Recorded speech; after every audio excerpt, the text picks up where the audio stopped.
I never stay in one country for a long time. It gets boring.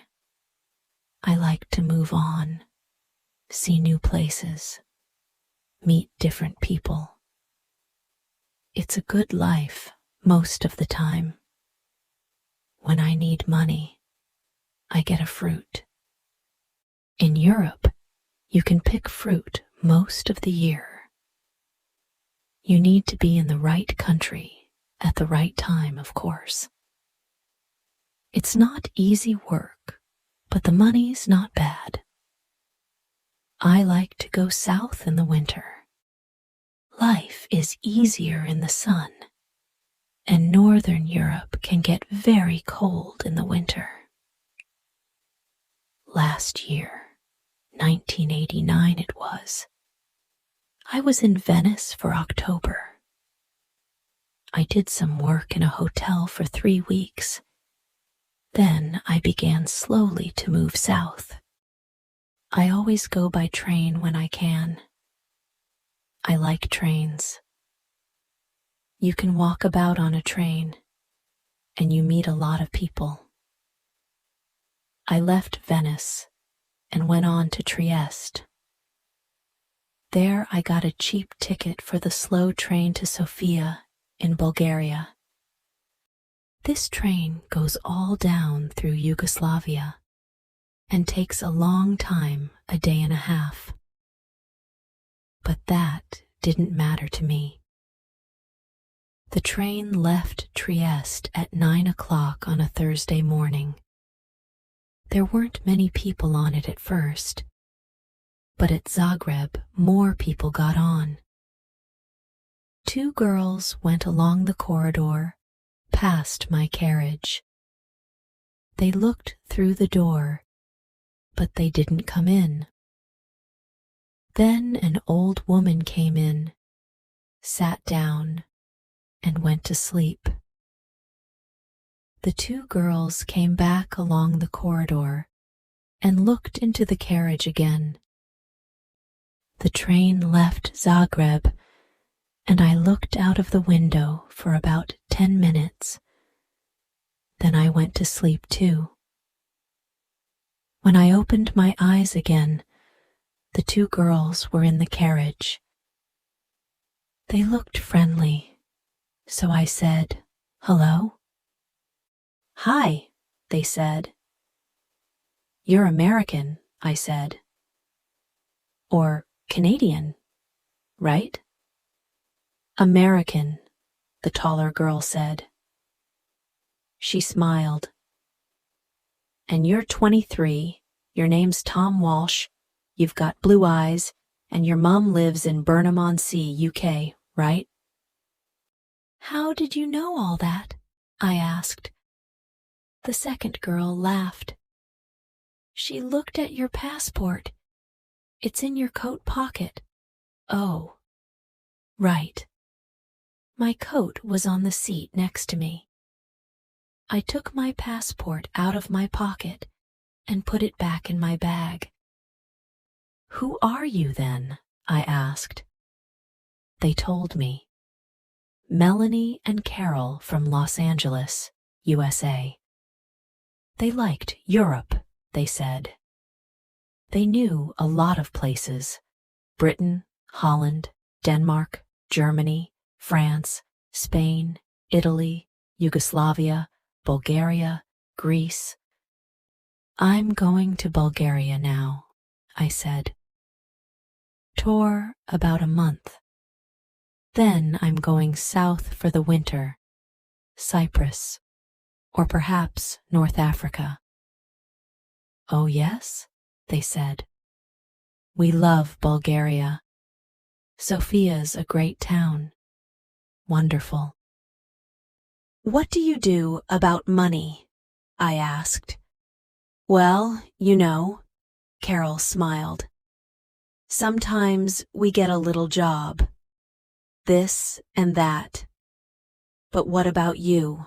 "Yeah, come on," Melanie said. "Tell us about you.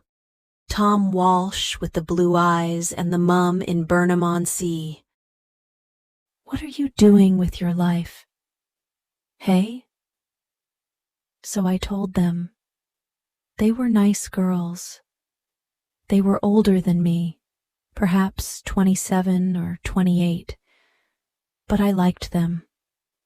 We talked and laughed for hours. I told them a lot of stories about my life. Some of the stories were true, some weren't. But the girls laughed and said I was a great guy. I asked them about Bulgaria because I didn't know the country. They knew Sophia well, they said. Hey, Carol, Melanie said. We're staying in Bela Palanca for a day or two. But let's go over to Sofia this weekend and meet Tom there. We can meet him on Saturday night at the Hotel Marmara. Yeah, it's a good hotel, Carol told me. Cheap, but good. What do you think, Tom? Great, I said. Let's do that. The train was very slow. We got to Belgrade at 6 o'clock in the evening, and a lot of people got off. There were only me and the girls in the carriage then. The guard came and looked at our tickets and went away again. Carol looked at Melanie. Hey, Mel, she said. Why don't you and Tom go along to the restaurant? I'm not hungry, and I want to sleep for an hour. ER. Food's very expensive on the train, I said. I haven't got much money just now. I'm going to get a job in Sofia. Oh, Tom, Melanie said. Why didn't you tell us? Look, you're a nice guy, right? We're okay for money this week. We can buy you a meal. Of course we can, Carol said. And look, in Sofia, we can take you to the best restaurant in town. It's a great place. We love it. What could I say? I was hungry. They had money, I didn't. So Melanie and I went to the restaurant and had a meal. When we came back, Carol was still alone in the carriage. Melanie put her feet on the seat and went to sleep. At Nice, some more people got on the train, and 2 old men came into our carriage. They looked at Melanie's feet on the seat and talked in loud voices. Carol laughed, and Melanie opened her eyes and sat up. Are we nearly there? She asked Carol and looked out of the window. Yeah, about half an hour, I think. Why are you getting off at Bela Palanca? I asked. What are you going to do there? Melanie smiled. Find a cheap hotel, meet people, take a look at the town. You know.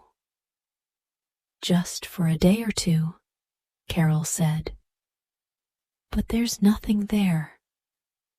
Oh, well, you never know. Melanie laughed. See you in Sofia, right? On Saturday night? The Hotel Marmara, okay? 8 o'clock, Carol said. Don't forget now. Okay, great, I said. See you there.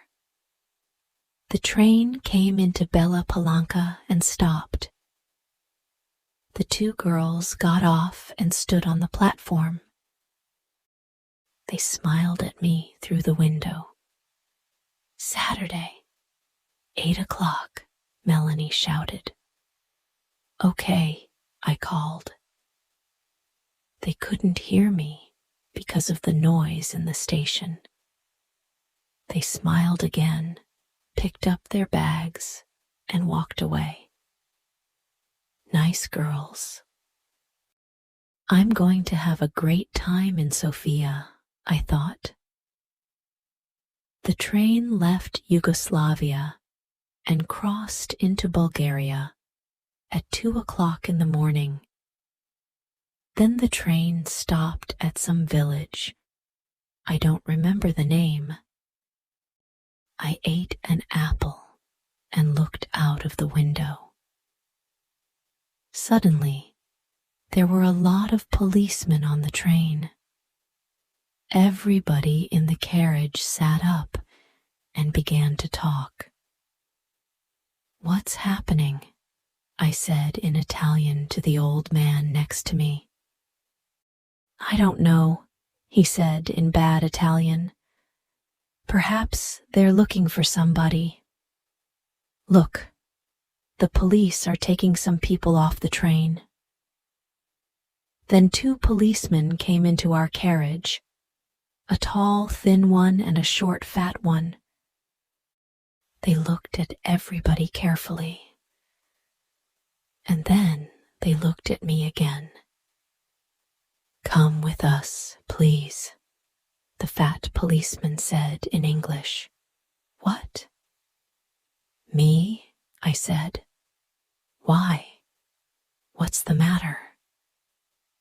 "And bring your bag with you," the tall policeman said. I began to ask a question, but policemen never like questions from young men with long hair. So I stayed quiet, picked up my bag, and went with them. In the station building, there were a lot more policemen and some people from the train. They were all young people I saw. Some were afraid, some were bored. The police looked in everybody's bags, and then the people went back to the train. My 2 policemen took me to a table. "Your passport, please," the fat policeman said, "and open your bag." They looked at my passport, and I opened my bag. There was a young policewoman with red hair at the next table. She had a nice face, so I smiled at her, and she smiled back. "Ah," the tall policeman said suddenly. All my dirty shirts and clothes were out on the table. The policeman picked up my bag and turned it over. Onto the table, out of my bag, fell packet after packet of US American dollars. Nice, new dollars. $50 notes in big packets. A lot of money. My mouth opened and stayed open. I couldn't find my voice. I was suddenly a very interesting person, and a lot of police ran up to our table and stood behind me. 50,000, 100,000, 150,000. There's $200,000 here, the tall policeman said. "What an interesting bag, Mr. Tom Walsh." I found my voice again quickly. "But it's not my bag," I shouted. There was a big, happy smile on that policeman's face. "Well," he said, "it's got your name on it. Look." So I looked, and of course there was my name. And yes, of course, it was my bag. So how did 200,000 US dollars get into my bag? "You cannot bring US dollars into this country," the fat policeman said.